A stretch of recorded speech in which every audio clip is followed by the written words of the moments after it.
Bismillahirrahmanirrahim. Assalamualaikum warahmatullahi wabarakatuh.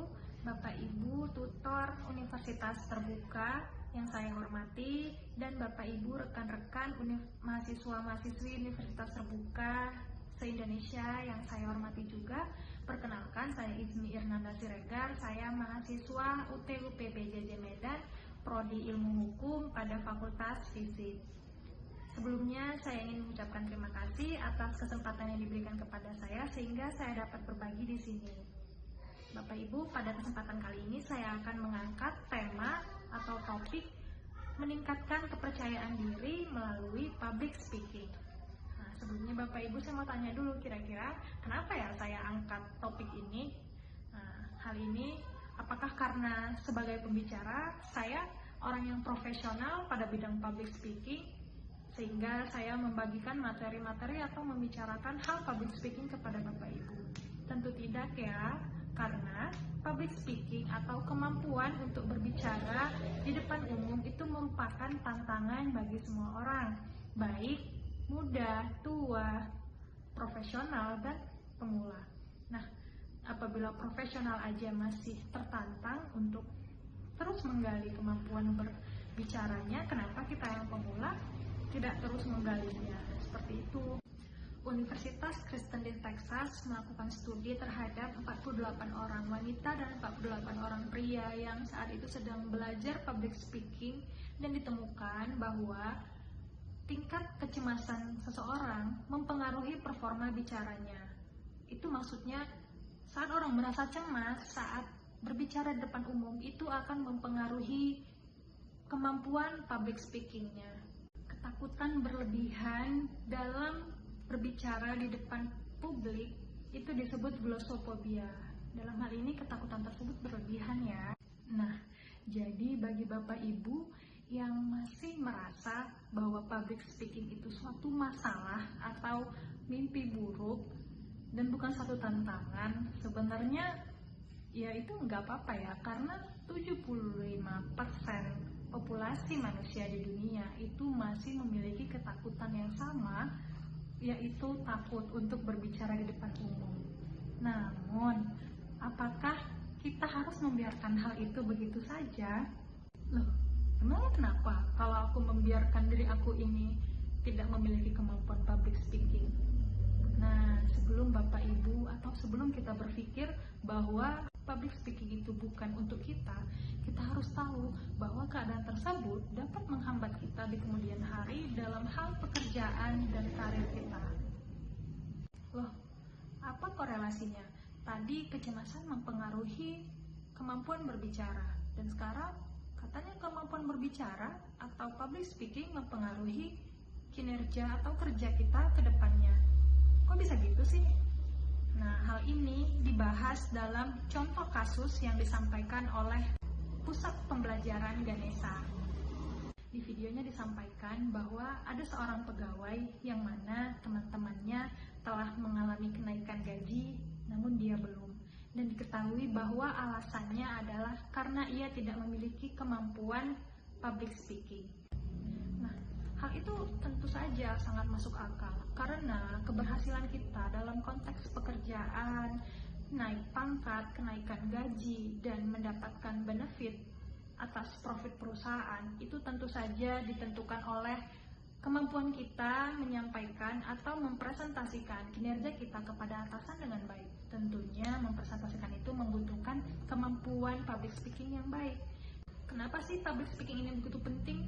Bukannya aku hanya perlu duduk di belakang komputer, melaksanakan laporan-laporanku secara tertulis dan menyampaikannya kepada atasan. Nah, dalam hal ini, hal itu tidak cukup bagi perusahaan tersebut. Di video tersebut menjelaskan pentingnya public speaking bagi kemajuan perusahaan mereka. Pada intinya, pegawai tersebut dinilai tidak berkontribusi dalam kemajuan perusahaan. Di antaranya, ia sering menolak saat diperintahkan untuk menjadi ketua tim saat bertemu dengan klien dengan berbagai alasan, yang mana secara nyata ia menunjukkan bahwa ia tidak memiliki skill public speaking. Kedua, saat-saat rapat, pegawai tersebut dinilai selalu pasif dan tidak pernah memberikan ide ataupun gagasan. Nah, Itu tadi masih contoh kasus. Gak kebayang loh gimana kalau hal itu terjadi pada kita suatu hari nanti di tempat kerja kita. Tentunya kita bakalan ngerasa gak nyaman banget. Enggak kok, aku nyaman-nyaman aja. Balik ke studi dari Texas tadi bahwa merasa cemas sangat mempengaruhi kemampuan berbicara seseorang. Nah, sebaliknya juga, saat seseorang yang kemampuan public speakingnya kurang, dia juga itu pasti karena sering merasa cemas. Bagaimana dia bisa tenang-tenang aja dengan keadaan yang sudah terjadi sementara dia adalah orang yang sering cemas. Nah, sekarang udah jelas banget kan bahwa pentingnya keberadaan kita di suatu organisasi ataupun di suatu perusahaan itu harus dibarengi dengan keahlian berbicara atau public speaking yang mumpuni. Nah, public speaking merupakan skill dan bukan bakat, yang mana skill dapat kita asah dan kita latih. Nah, untuk meningkatkan kemampuan berbicara ataupun public speaking yang mumpuni, mulai dari sekarang kita harus melakukan langkah-langkah konkret. Di antaranya, yang pertama, persiapan. Kita tahu banget kan yang namanya mempersiapkan sesuatu hal apapun itu akan mengurangi rasa kecemasan kita. Semakin kita penuh persiapan, maka rasa cemas akan berkurang. Nah, mulailah dari membuat kerangka yang jelas, latihan suara, dan bahasa tubuh, serta mencari pola pikir ataupun ruang lingkup pembahasan atas apa yang akan mau kita sampaikan, sehingga hal-hal yang akan disampaikan tidak melebar kemana-mana. Yang kedua, praktek. Mulailah dari kelompok yang kecil, contohnya teman, kemudian secara bertahap mulai ke audiens yang lebih besar. Biasanya dengan praktek dan sering latihan, kebiasaan positif saat berbicara akan terbentuk. Yang ketiga, evaluasi dan terus perbaikan. Mungkin caranya dengan merekam presentasi kita sendiri, kemudian kita dengarkan. Mungkin boleh dibandingkan dengan video-video lain, ataupun kita minta feedback dari teman-teman kita. Pelajari aspek-aspek verbal, serta gestur tubuh ataupun kontak mata. Yang keempat, yang gak akan kalah penting, selalu gunakan kesempatan. Nah, sebagai mahasiswa atau karyawan baru, tugas presentasi, diskusi, atau pertemuan-pertemuan tim adalah latihan. Mulailah proaktif, jangan diam aja, sampaikan pendapat, karena biasanya orang bukan berarti tidak punya ide, hanya saja tidak berani menyampaikan idenya karena terlalu cemas, karena takut salah bicara, ataupun takut idenya ditertawakan. Kembali lagi bahwa kecemasan adalah hal yang membuat seseorang takut untuk berbicara di depan umum. Maka hal itu harus mulai pelan-pelan kita tinggalkan dan menjadi lebih percaya diri. Oke, Bapak Ibu, teman-teman mahasiswa yang saya banggakan, hari ini kita telah membahas bahwa banyak dari kita merasa takut berbicara di depan umum.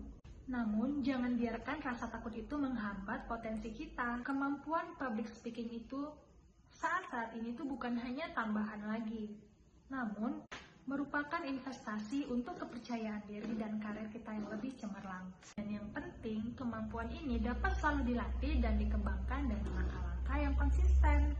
Terima kasih banyak atas perhatian Bapak Ibu dan rekan-rekan semuanya. Semoga sukses selalu menyertai kita semua. Dan apa yang saya sampaikan pada kesempatan ini dapat menjadi manfaat bagi kita semuanya. Wabillahi taufiq wal hidayah. Wassalamualaikum warahmatullahi wabarakatuh.